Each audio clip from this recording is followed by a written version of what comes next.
Ngasi suti numitni ko aduna lake pongtang koithoogena chatlina ibani aina mari tawraga adagi nong tagibagi chasi yadabane upai letre chattore tawninga letre thokana khara tawrora nam haiba kawe aigi samse garang ka upane hamra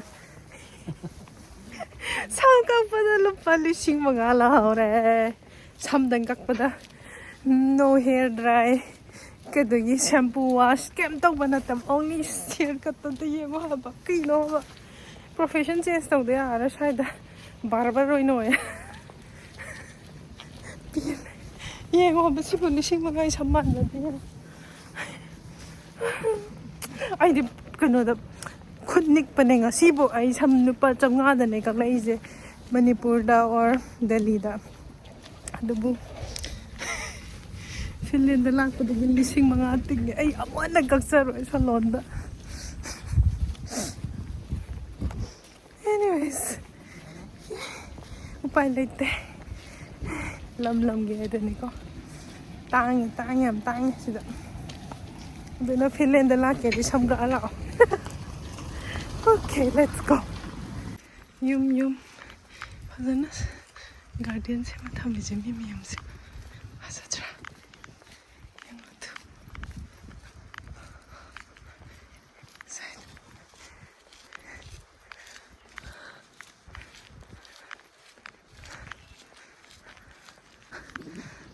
Yengoto. Soalnya lening dra haba cycle ka thawdana lambi da gari kya thawge yaw masing thi yani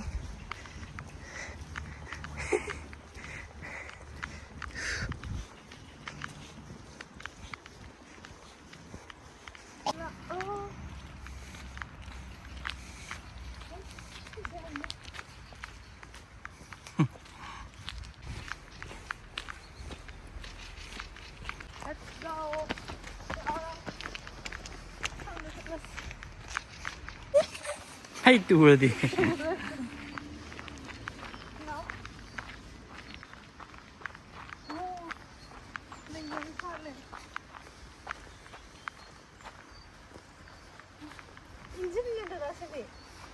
Engine mal.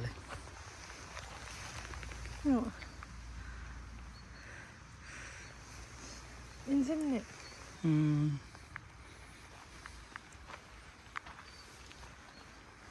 Jungle far lại.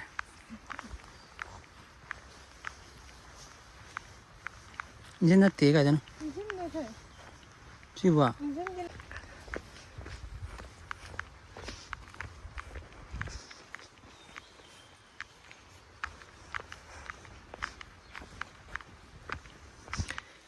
Kima pam jengo. Samarda carpet subam niko.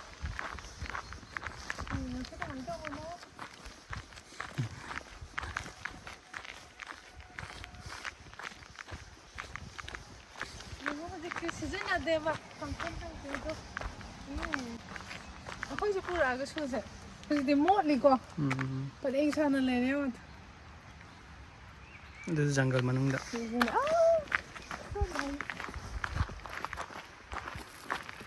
Chala se lake ta. Lake da lai hai. Lake na chhe to pata em to lai jad ra bai na. Lake mein am lai.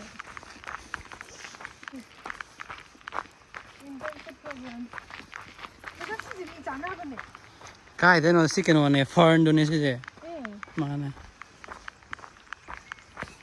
Sange kotana sange.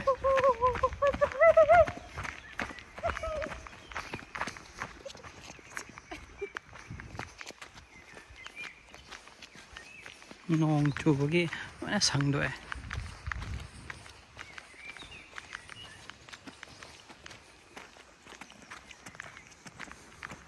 Nan thu rồi đi cấp cái này đó.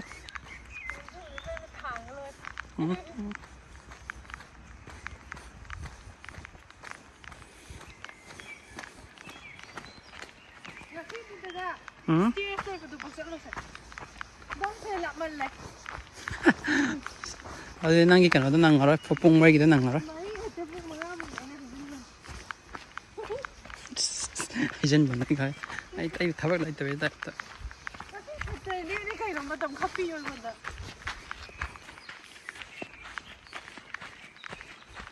Okay, Monday to Sunday you work.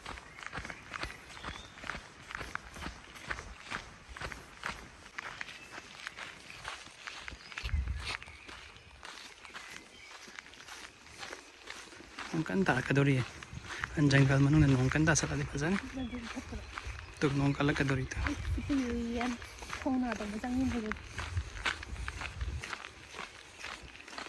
mi khoi chom na ri na khoi chop bu khoi chop am da le view ba prisma da lege an linji khala rakin khoi chop sa se du di achau next Sunday khoi chop ta ta na si cha harakim na ni da bu ju bu sang lai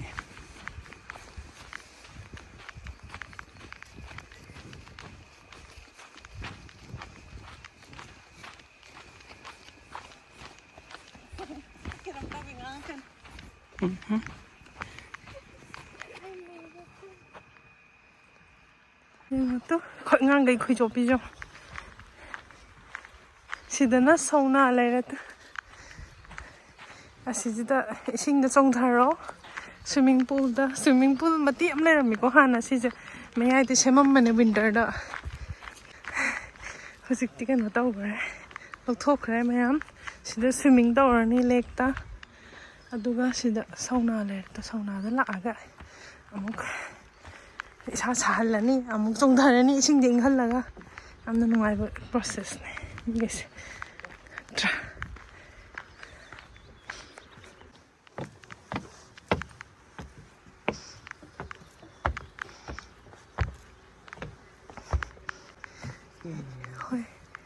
lapte let's go adagi se na han yaw rakta ba si am nak nu bai wani ko si chu thik ang tan adagi ne am la pa san salase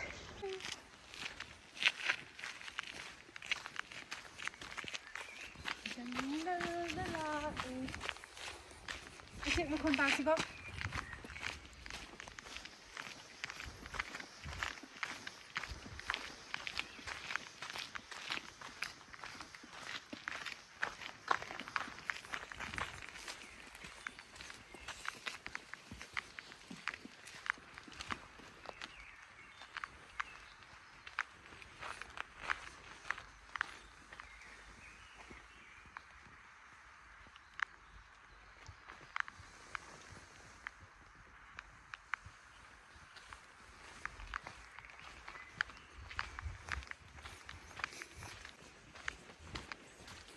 사람들이 하면 이렇게 떠나.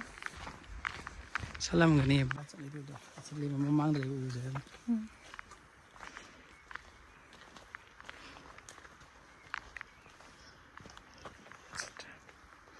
너무 좋으니까. sekolah mana sih ya 콩디. 시부다.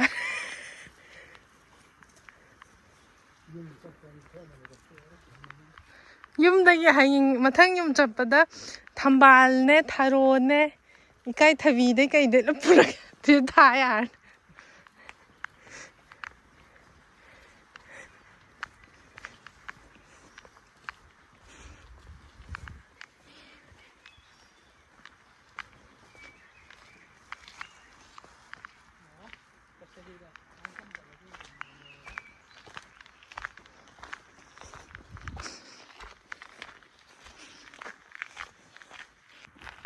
kok katang urani hello isa taghan tang khaim bodi ure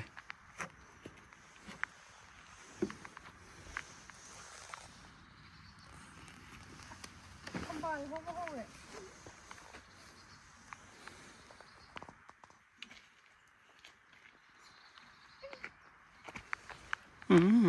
le ta hi ni kalog lo sibu ke thok ke type ta sa anak pada heu lo butta itu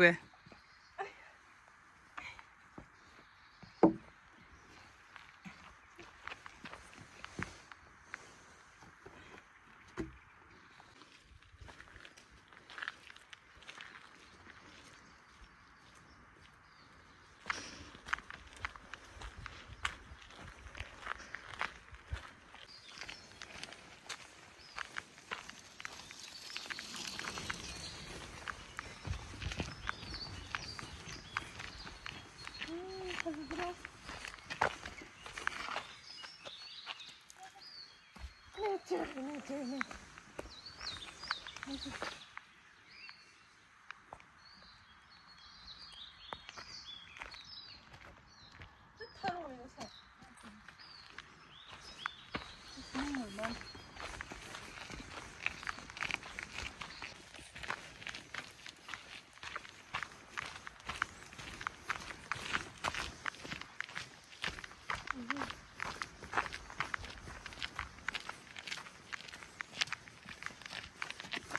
Kilometer kaya sudah selesai je.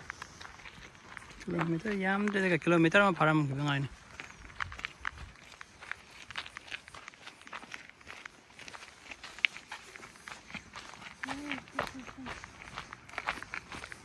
Kuen ham saya bakal luar itu na.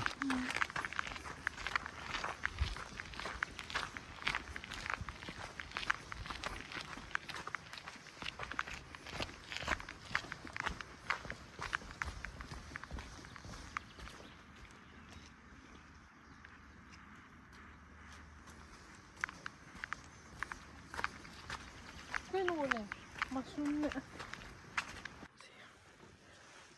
nonga 조금 남말하고 살래.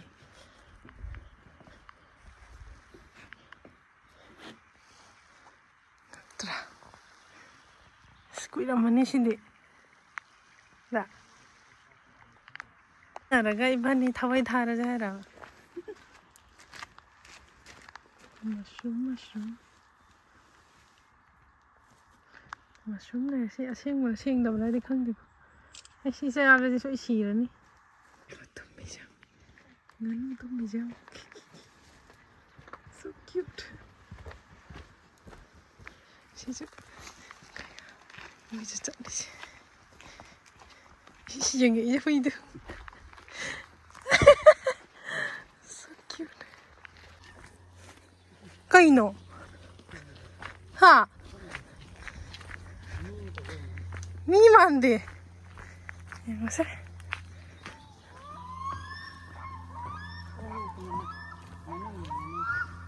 nganu bị bánh khung nào rồi?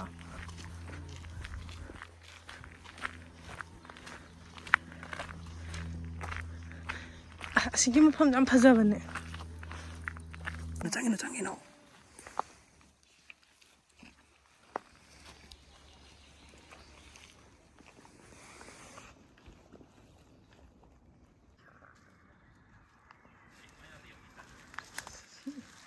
와일 nganu 시제. 베리 빤 마호레고. 시세 마탕 타다 이자야니. 야, 베리스.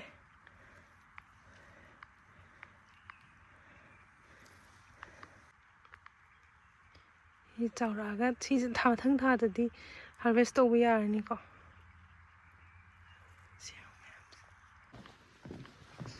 lùi bên này thì có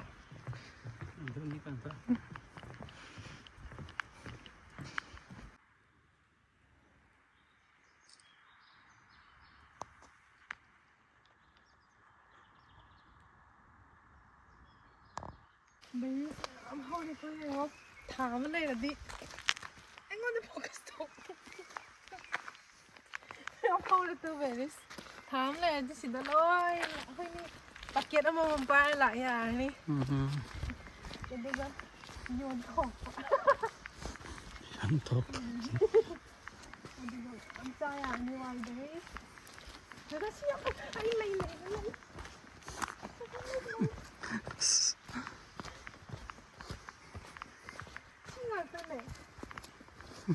Chị cái nào rồi này, tôi lại không biết chụp lấy rồi này.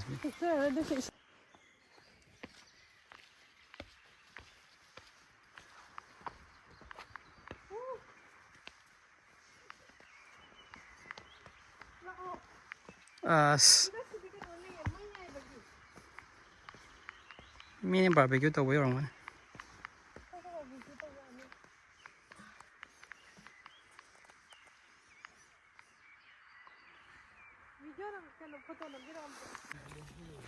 cái thôi đi bạn mi ta sẵn là ra là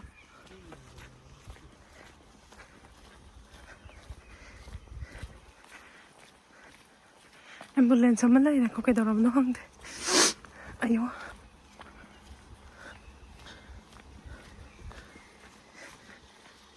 내 kakhala siya ko.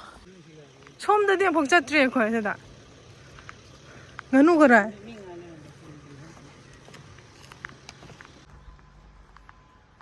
비비비비비비.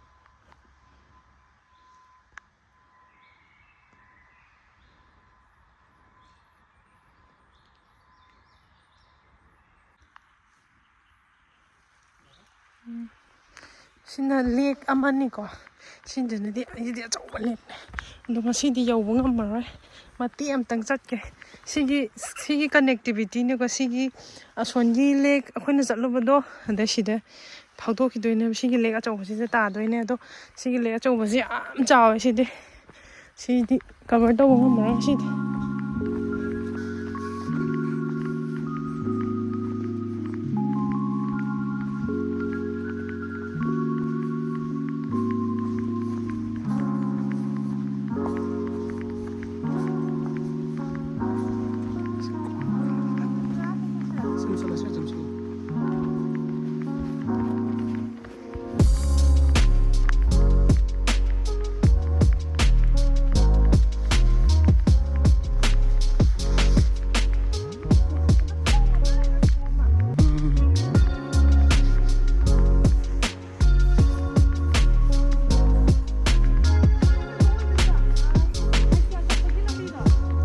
됐다?